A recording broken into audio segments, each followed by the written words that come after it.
Hey, hope everybody has a great 4th of July since we will be taking our little break as well with you. Be back again on Monday, but we have the usual great programming and podcast that you're used to for today, at least. And I wanted to start with, we didn't talk about this the other day, Steve. So the Bucs, we know they're going to wear, their creamsicle uniforms at home against Atlanta. That game, I think, is in December sometime. Thursday night game. Yep. Yeah, Thursday night game. Well, it turns out they also have a white version of the, if you will, creamsicle uniforms. The all white with Bucco Bruce and the whole thing. And they haven't announced when they're going to wear that. I would suggest they should do it against Seattle, since that was an expansion team when they came in together in 1976. But they posted a video on their social media. The Bucs did. It appears to be, or it is actually, Steve Spurrier, The head ball coach. the head ball coach. He's walking into an office, which I can only assume is maybe one at the University of Florida, someplace that said HBC on it, which I think would stand for head ball coach. Mm-hmm. And yeah, it's just really kind of weird, man. It's like, and there's a caption on there that says, something about good things coming from their beginnings or whatever. And of course, Steve Spurrier was the first quarterback that the Bucs had back in 1976, Heisman Trophy winner from Florida. So it's all coming full circle a little bit. It is, and supposedly July 15th is when it's rumored that they'll announce the white creamsicles. Is that right? And that's what I've seen reports online saying. There's several teams going to unveil some helmets for the year and other stuff in the next 2 weeks. But I think I saw July 15th for the Bucs was what rumored. I mean, it's not confirmed, but. Well, they're definitely teasing it, and it says even the humblest beginnings can lead to something big. And, of course, it did with Spurrier, not on the field because they were god-awful. Of course, they lost, 26 in a row. He wasn't the quarterback for all of those games, but certainly started there. And then he went on to, greater things, obviously, as a head ball coach at Duke and then University of Florida. The Tampa Bay Bandits, of course, remember Bandit ball was huge in Tampa. The USFL back in the day when they started, Tampa Bay was one of the best franchises, and they scared the bejesus out of the NFL, especially in this market because the Bucs were terrible, and it was one of the few NFL cities where the USFL team was outdrawing the NFL team, and by a lot, So they had, great colors, great logos, great mascots, ownership with Burt Reynolds. I remember the first game I was at for the Bandits. Burt Reynolds, Lonnie Anderson, and Charles Nelson Riley, if you can believe that, come walking. Yeah, come walking. And they were, I hate to say it, they were all pretty hot at the time. Like, WKRP, I think, was still on the air. And, maybe Charles Nelson Riley was on Hollywood Squares, that kind of thing.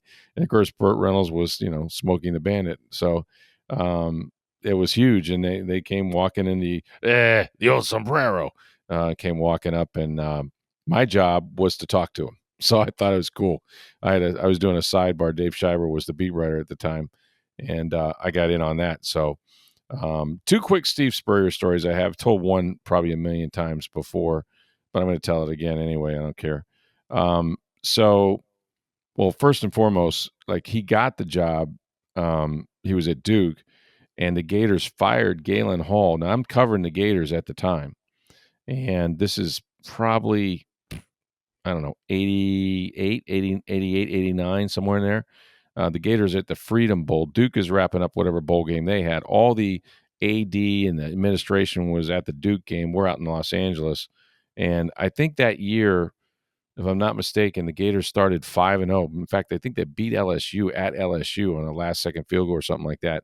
And then, the next day or whatever, they fired Galen Hall. I mean, we're talking early in the season. You got Emmitt Smith on that team, all kinds of guys. And, really good players. And if I remember correctly, one of the things that Galen did that got him fired was he actually helped Jarvis Williams, who was a defensive back, I believe, help him make child support payments. And so there was all kinds of why would you fire a guy for that, right? But back in the day, the NCAA was in charge, and Florida had trouble prior to that, and so they came down on him pretty hard. And so that's how Spurrier got to Florida. He took the job. Obviously, it was a huge hire. And before they played the season the next year, it's probably, I want to say it's probably February, maybe March, but probably closer to February after Spurrier takes the job after the bowl season. I get a call. And this is back in the day when, you didn't use cell phones. They called your office, the whole deal. I'm sitting down at the Tampa Bay Times, and I've never met nor talked to Steve Spurrier at this point because when they hired him, I was out in Los Angeles, so I didn't get a chance to see him and do the press conference and all that. So he called me up and clear as a bell and he goes, "Hi, you Steve Spurrier." And I go, "Hey, coach, what's going on?" "Well, I just want you to let you know there's a lot of good things going on up here at University of Florida." And I said, "Yeah." He goes, "Well, you wrote a negative story. I thought you wrote a negative story about Donald Douglas." Now, Donald Douglas was a quarterback for the Gators in Emmitt Smith's last year before Spurrier was hired. African-American quarterback who, believe me, they tried to play around. Okay. He wasn't very good.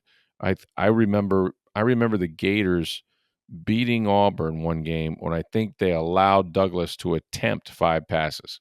Okay, not complete 5 passes, but maybe attempt them. Emmitt Smith, they had 10-man fronts, and Emmitt Smith still ran well enough to beat Auburn. So Douglas had decided he's not going to be the quarterback there, that he was transferring to Houston because he was told he wouldn't play quarterback for Spurrier. Now, it turns out when he did go to Houston, he wound up becoming a safety. So they weren't wrong about him. But Spurrier was he was pissed at me.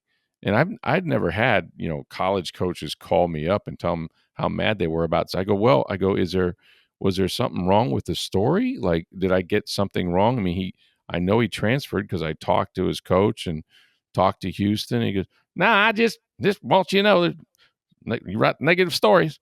A lot of good things going on up here in Florida. So all I want to say about that." So that was my first and only conversation really with Spurrier. And then I went on and covered the Bucs.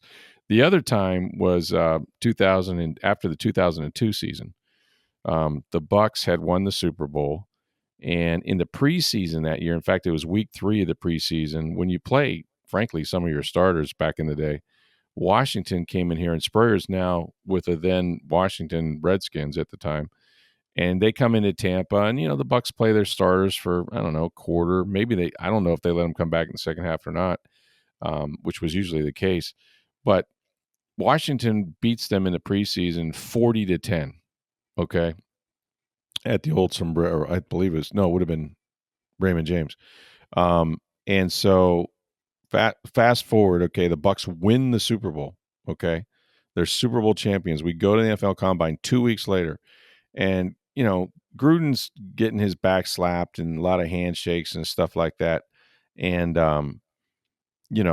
we're in Champions one night at the Combine in Indianapolis, and Gruden's walking around, buying writers beer. "Hey man, you want a beer? Yeah, you want a big beer? Hey, my man, get him a big beer." He's walking around buying everybody beers. He's got like a bucket of chicken wings. I mean, it's embarrassing. He's got a bucket of chicken wings. "Hey, you want a wing?" It's like, no, we're good. And so, but over in the corner, because it's a combine, so all your coaches are there, right? All 32 teams basically. And over in the corner is Spurrier. Now, you got 2 alphas in this bar now, right?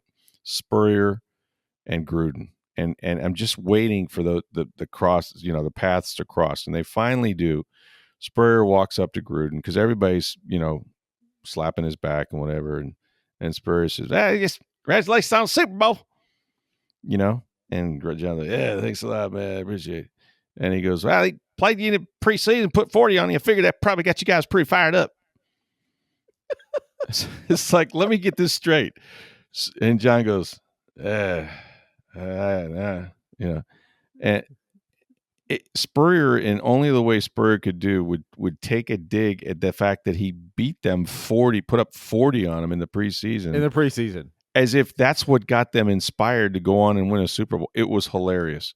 It was just, and he was sitting over there with Pepper Rogers, and Pepper Rogers was like, "Oh man, this guy's make me feel sober at this point." But like, it was, I was one of those had to be there moments. Like I was standing right there when this took place. But the biggest thing was the dance around Champions when you just knew the 2 of those guys had to come into contact, because Steve had to congratulate John, as everybody was.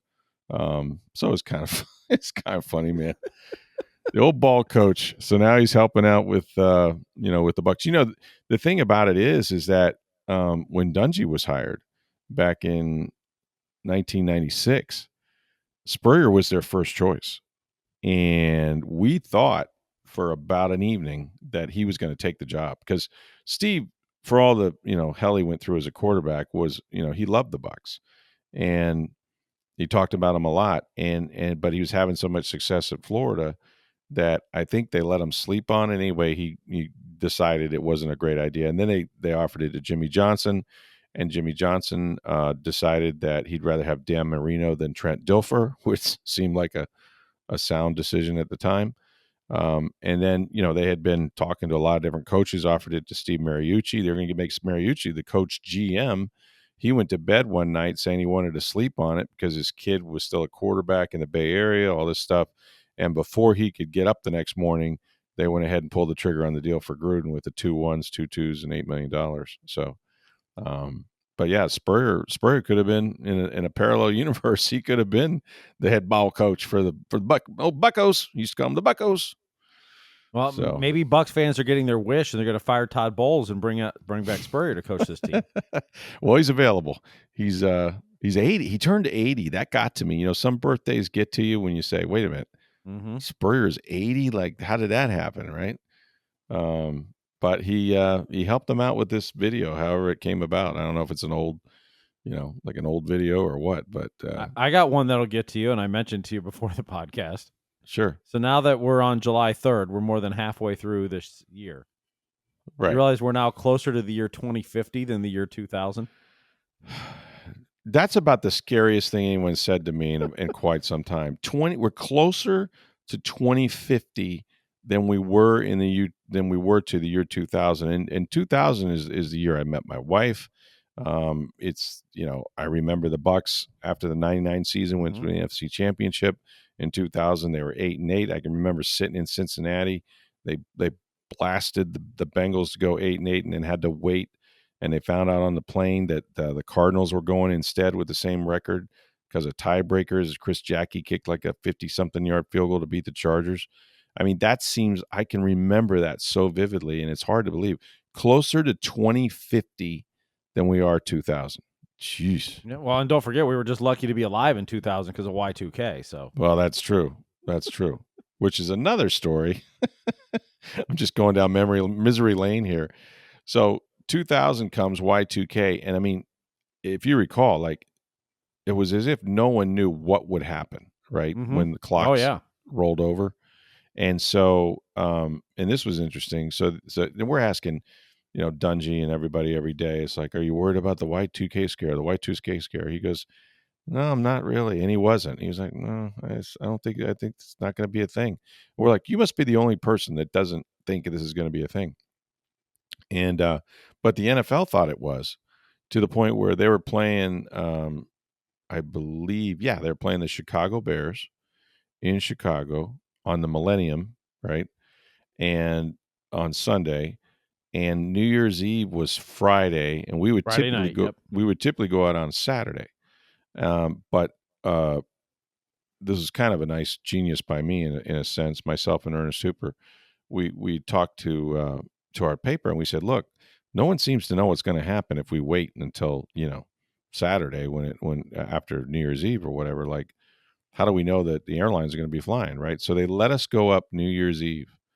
And we did. And of course we didn't have any place to go. And so calling around, trying to find out, where you're going to hang out in Chicago on New Year's Eve. Should be a lot of places, right? But it might be expensive. But got them to send us up there a day early. Of course, nothing happened as far as a Y2K scare goes. But yeah, the NFL was concerned enough that any road team had to travel on a Friday for a Sunday game, which was not the norm. Trust me. No. I mean, the only time you ever do that is if you're going to the West Coast and the team maybe to the West to Coast, do that, trying to get adjusted to the time zone. But right. Beyond that, they don't want to be gone for more than a day. Now, typically, I think the majority of teams don't go early. Nope. I mean, some might, but like what they feel is that you're not there long enough, and they try to keep guys. Not that they're getting them up at 4 a.m., but they try to keep them, sort of on an East Coast schedule so that they're not screwed up. I guess they feel like their body clocks are better than if they get out there and have all this extra time and try to get adjusted to Pacific time. You're just not there long enough to do that. So it's just in and out. So yeah, that's what they kind of do. But yeah, so little trip down misery lane there, going all the way back to the Gators and stuff. I remember too when when Spurrier was being hired. Man, we were in Anaheim, as I said. I can't remember the team they were playing. It was the Freedom Bowl. I was supposed to stay for the Rose Bowl. That might have been the most ill I've ever been during a game. I mean, I could not lift my head off the press box desk for whatever reason. And I was supposed to cover the Rose Bowl, which I was looking forward to, like the next day, because I think this game was played on, I don't know, December 30th or 29th, or I guess it'd be 30th. And I had to have have somebody take me back to the hotel, and Gary Shelton, who was not quite yet our columnist, he was working for the Miami Herald, was covering the game, and Gary had a red eye. And this was back in the days where you could call the airlines and change your ticket without a problem. And Gary's like, well, if you can get in this cab or whatever, I'm going to go to LAX, man. I'll go with you, and you can fly home. And I did. I actually flew home like that night and missed the Rose Bowl, and then the next day they hired Spurrier, and the rest, as they say, is history. So anyway, we're going to get to the Rays, and they finally salvaged the game against the West Sacramento Athletics, soon to be Las Vegas Athletics, which was good. Get to that in just a second. First, hey, go see our friends at Breitling Boutique International Plaza Mall. You know where that is. Go upstairs, second floor. It's a tremendous store, a great customer service. Look, they're used to dealing with all kinds of professional athletes. You might see a Buccaneer or two in there. What an assortment of watches they have. The Breitling company itself has been making these beautiful Swiss watches now for, I don't know, over 140 years. They've been in International Plaza for more than 5. And they have, for men's watches, the Navatimers, the beautiful Chronomat watches as well. Also for your wife or your girlfriend, beautiful sports watches that, are durable, and she's going to love them because it has just an array of different colored wristbands that she can choose from. And while supplies last, and that's important, they've been producing NFL team watches. All 32 teams have their own team watch. These are the Chronomat watches for men. They're absolutely beautiful. And you can go on TampaBay.com. You may see the Buccaneers watch. It's got obviously the team color as the face of the watch, the logos inside. This is a collector's item if they still exist for your particular team. Go see our friends at Breitling Boutique International Plaza Mall. And when you do, let them know that you heard about it right here on Sports Day Tampa Bay. I mentioned the Rays were able to kind of hang on. Steve, I turned that game off. I think the Rays had taken about a 6-2 lead, and it got close. They wound up winning 6-5. They salvaged one game out of the 3-game series against the A's, and now it's on the road for 10 straight games. 10 straight games, but with the win, and the Blue Jays beat the Yankees on Tuesday night. The Yankees and Blue Jays are now tied for first in the division. The Rays a half game back. Wow. What a crazy division, man. And the Blue Jays have been playing great, obviously. Yeah, they've taken 3 in a row against the Yankees. They'll play their final game of the series today. So when the Rays resume play on Friday, there'll be a game back of one of the teams and tied with the other for second. Wow. Yeah. The Yankees could be tied for second by Friday night and by Saturday being third. They have not been playing good baseball for some time. I don't know what their record is, but it seems like they've given the Rays and obviously the Blue Jays ample time to catch up. And, the Rays still playing good baseball despite what they lose 4 in a row there until they snap that streak. They lost 3 in a row and 4 or 5. 4 or 5. Okay. 3 in a row. Yeah. But, they got it done. Exciting game, exciting play by Jake Magnum. Had the inside the park home run. We haven't seen many of those in quite some time. That was kind of a Kevin Kiermaier specialty back in the day, right? 24th in team history, the 3rd in baseball this year. Wow! And although I will say he was pimping a little bit watching it. He's lucky he had the speed, and the throw from the center fielder was offline too. That he made it in standing up. Although had Clark not got a glove on it, it may have been gone anyway. But I think he jumped over the fence. It hit the heel of his glove, but I believe that he prevented the ball from going over the fence, which is what obviously Jake was counting on when he was Cadillacing his way around first. But he turned on the Jets, man. That kid can run. Tell you what, not for nothing. What a year that guy has put together all of a sudden. He's batting over 300. Oh. Tons of stolen bases. Like, for a guy that was not supposed to be here. I mean, right. You started the season with DeLuca and Palacios on the IL, and Josh Lowe got hurt opening day and went on the IL. Like, you were down. That's why Meisner, Mangum, and then ultimately Simpson are up here. None of them were, planned to be up here at this point. Right. And Meisner got off to a hot start, but his bat went really cold. He's really good defensively. But Mangum has just keeps hitting and hitting in big situations. And, that got them on the board today. And, he's been great for them. Like, and that's a guy nobody expected to do anything this year. I don't think it was on anybody's. I mean, I'm sure baseball ops had maybe he could do something or come up in a pinch, but you definitely weren't expecting this. No, not a chance. And then, I think Josh Lowe obviously has come back with a vengeance. He had a big blast. In fact, I think for a while there, I think all the runs they were scoring were on home runs, a lot of solo shots. Yep. Yandy had the 2-run shot. Yandy had a 2-run homer. He blasted that guy, hung a breaking pitch. He just was sitting on it. Yep. So, they finally, they had to come from behind. They were down 2-0 in that game. Ryan Pepio did a nice job of keeping him in it. He's not had much run support. And when he went out of the game, they were trailing 2-1, and then they had the big inning. Well, he struggled, but only allowed 2 solo home runs. Right. And then righted it and went 6 innings, which is good on him. Mm-hmm. And, you got to feel bad for the guy a little bit. It seems like he gets every day game in the sun. He gets the noon games, and he goes into the 6th or 7th inning, and he's got no run support. He's hadn't had any run support. Yeah, that's the other part of it. Yeah. But I mean, as a pitcher out there on those games, man, and you get them all the time. It seems like he's getting them almost every one of them. It feels like. Yeah, I'm sure it's not that way, but it definitely feels like it. But he's had more than his share of those noon getaway days, and it's been brutal. Now they got a lot of rain out there, off and on.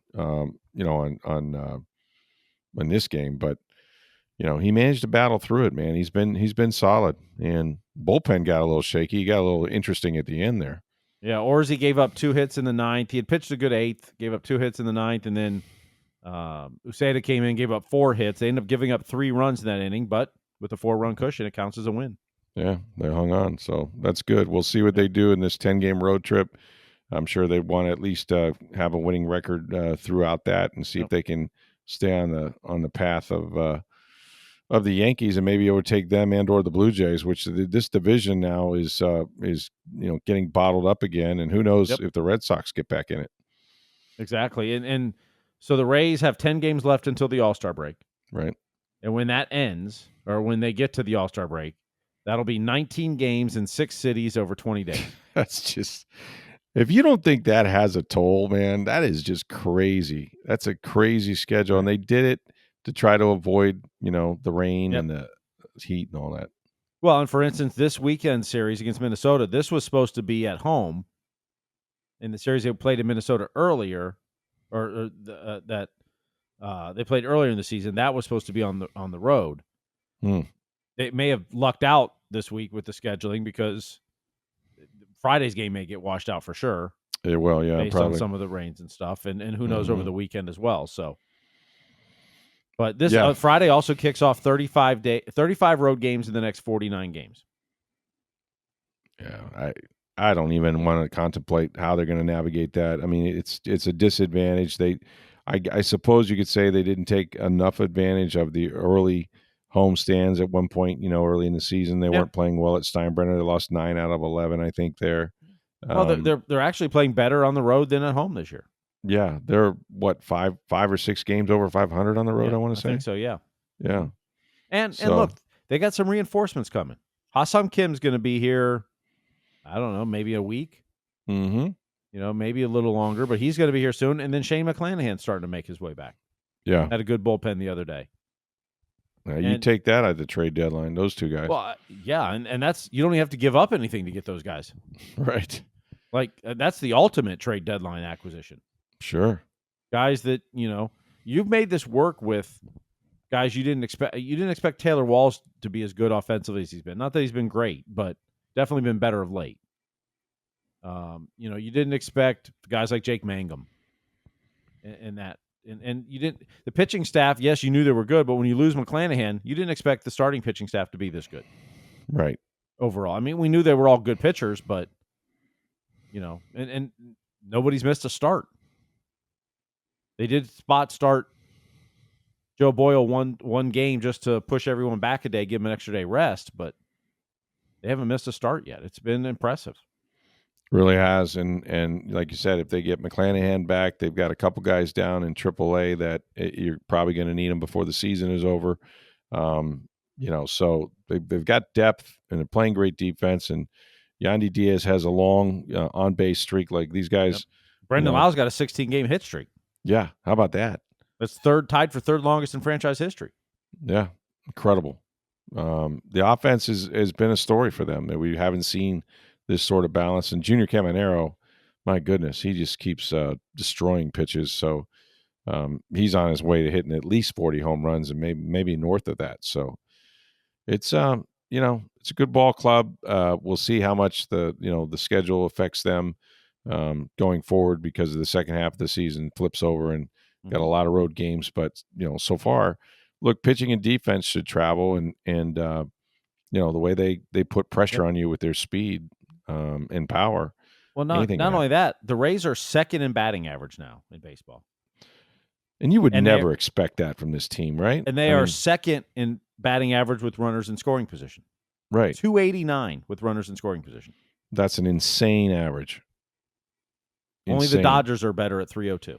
Which is arguably the best team in Major League Baseball and has been World Series champions. Yep. So, yeah. But the Rays, 289. Last year they batted 210 with runners in scoring position. I know. It's a 79-point improvement. I know. It feels like, and I don't know if this is true, but it feels like they have way more guys in scoring position, which doesn't really help the average necessarily, but maybe they're getting more at bats. They're getting more opportunities, yeah. Yeah. But they're making it work and they're driving it in. And yeah. Mm-hmm. I mean, how many times last year was it runners in first and second, nobody out, nobody scores? Oh, they stranded. Yeah, second and third, nobody out, nobody scores. Yeah. It felt like last year, every time that happened, you're like, man, nothing's going to happen here. Right. This year, you're like, you're surprised somebody doesn't score. I'm surprised, and I turned this game on late. I have been surprised when they're trailing in a game. Like I'm used to them jumping on people pretty early. Yep. And this season, it's been rare to see them trailing in games. Now, the A's series, obviously they got behind a few times and came back and tied it and then lost, extra innings and whatnot. But for the most part, like when they're on their game and they have been for a long time now, since like May 20th, they're jumping on people, so yeah, it's been fun to watch, man. I mean, these guys still swinging the bats, still pitching, still playing defense. And now they just got to do it on the road. They've only been home for a couple of days and they got to get back on there. But first half's almost over. I mean, technically they played more than half the games, but the All-Star break's coming up soon. Speaking of McClanahan, Chuck in West Palm tweeted us. He says, how well the starters have been playing, how do you think Kyle Snyder will integrate Shane McClanahan when he comes back? Well, he's going to start games. Now the question there would be whose place does he take, right? Mm-hmm. Well, first of all, I don't think you're going to see him back anytime soon. You don't, barring an injury. Well, when I say soon, I mean the next few weeks. You got to lengthen him out. Like you're not bringing him in to.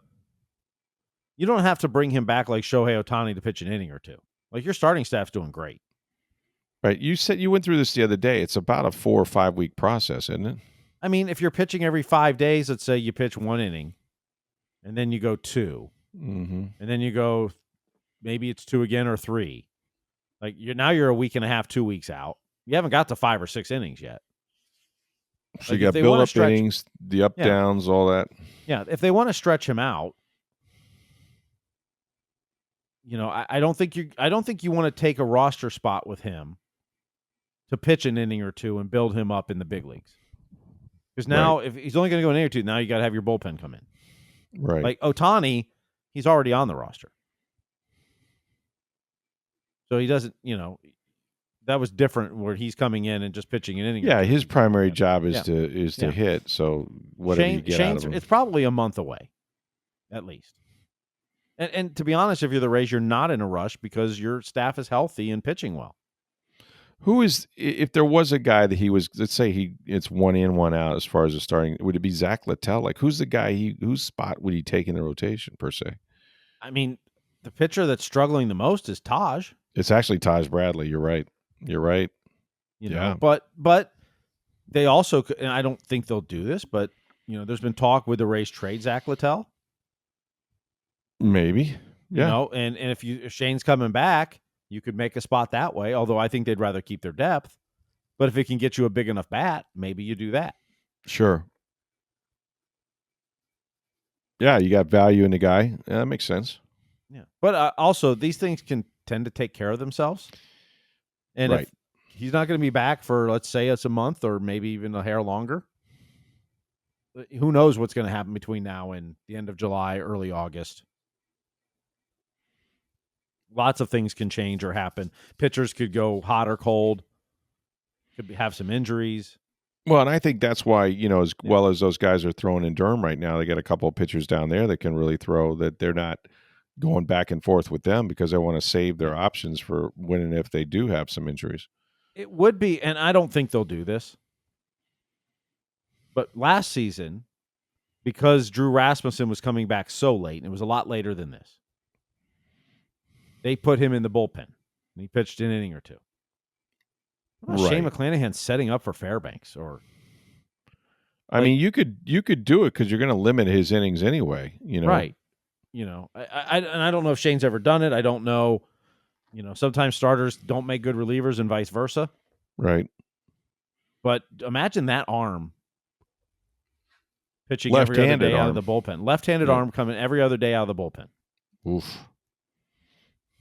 I don't, like I said, I think it's too early where they'll lengthen him out to make him a starter, but just think if they had that option, or I don't, like I said, don't know if Shane's even up for that. Don't know if the Rays think he'd be as effective as a reliever compared to a starter.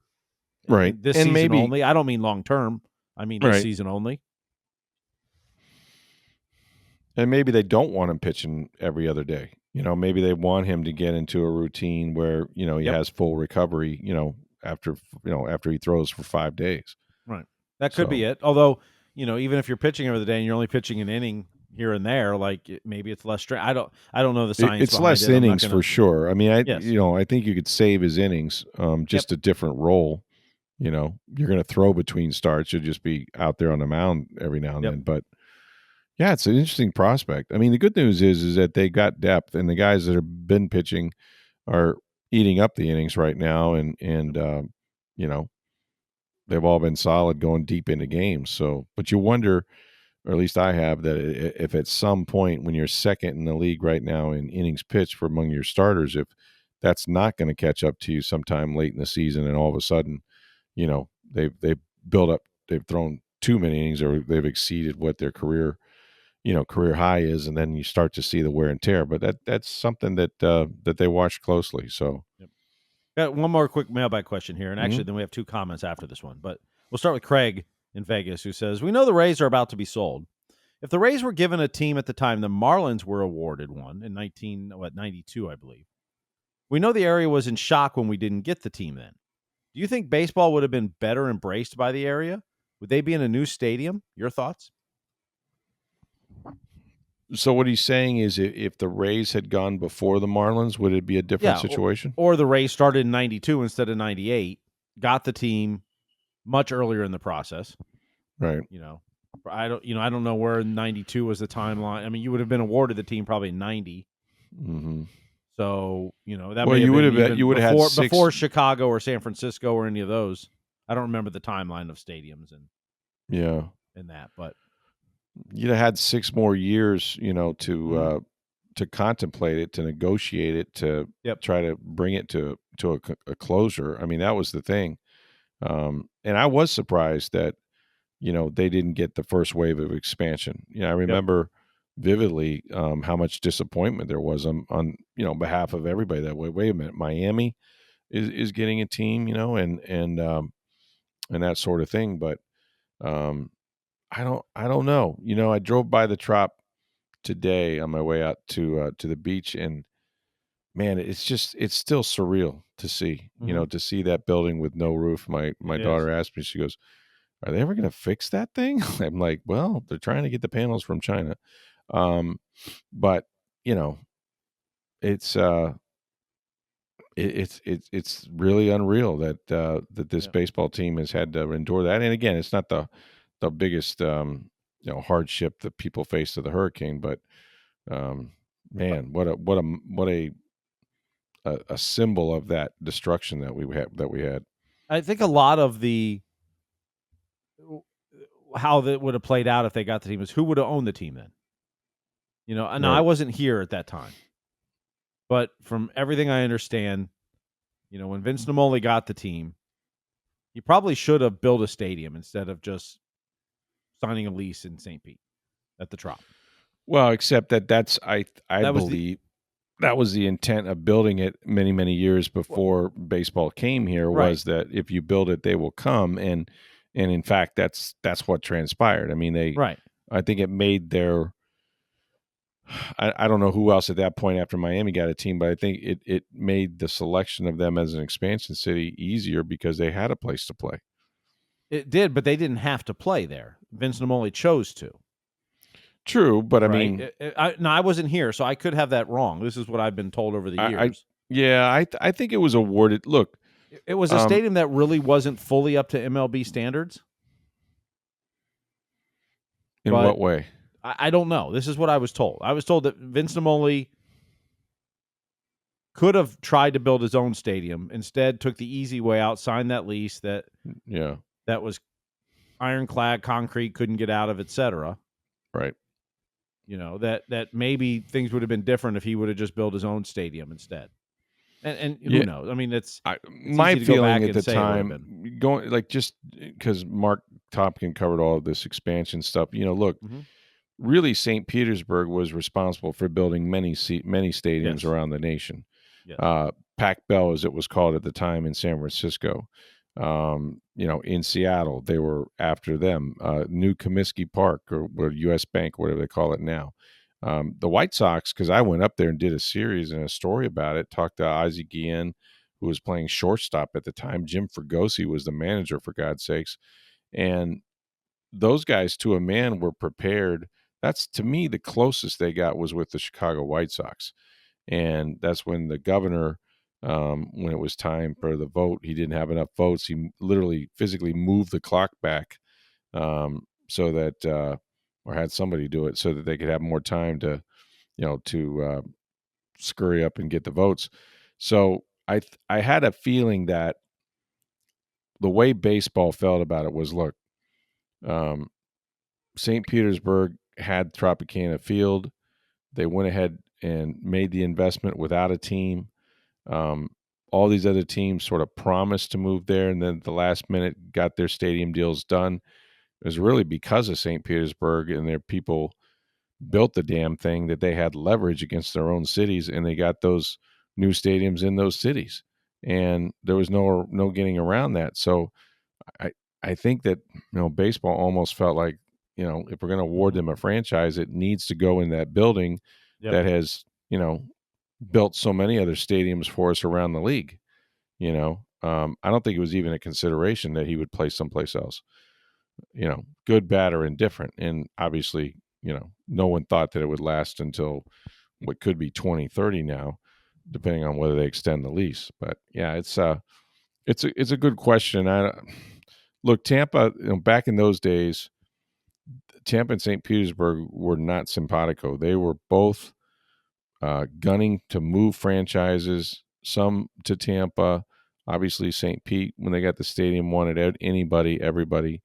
But there was a real schism between those two municipalities about where the new baseball team would play. And when St. Pete built it without having a ball club, it was kind of game over for Tampa at that point.